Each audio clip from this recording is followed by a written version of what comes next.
দেশে ফের হানা দিয়েছে প্রাণঘাতী করোনা ভাইরাস, নতুন করে ছড়াচ্ছে।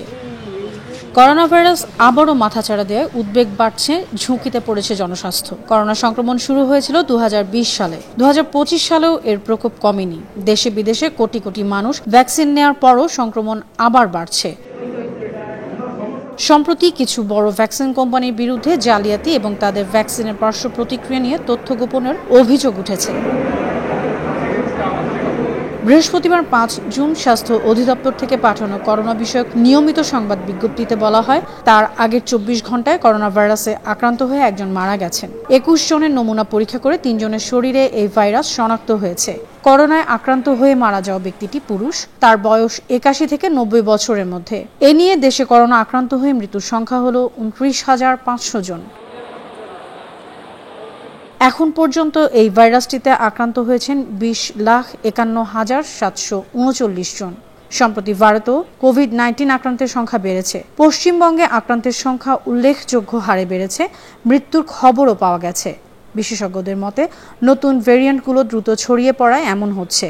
এদিকে করোনার নতুন ভেরিয়েন্টগুলো দ্রুত ছড়িয়ে পড়ায় ভ্যাকসিনের কার্যকারিতা নিয়ে প্রশ্ন উঠেছে।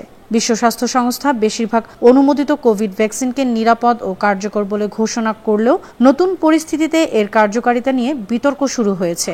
তবে বিশেষজ্ঞরা বলছেন, ভ্যাকসিন নেওয়ার পরও করোনার সংক্রমণ বাড়ার মূল কারণ হচ্ছে ভাইরাসের নতুন নতুন ভেরিয়েন্ট বা ধরন।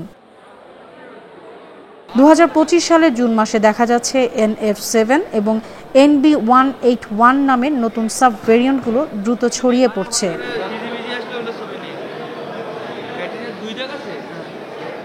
এই ভাইরাস এত বেশি সংক্রামক যে আগের টিকা ও প্রাকৃতিক প্রতিরোধ ক্ষমতা অনেক সময় কার্যকর হচ্ছে না।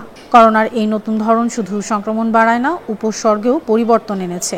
আগের মতো সর্দি কাশি বা শ্বাসকষ্ট নয়, এখন দেখা যাচ্ছে গলা ব্যথা, ক্লান্তি, পেট খারাপ, এমনকি গ্যাস্ট্রোইন্টেস্টিনাল সমস্যার মতো উপসর্গ।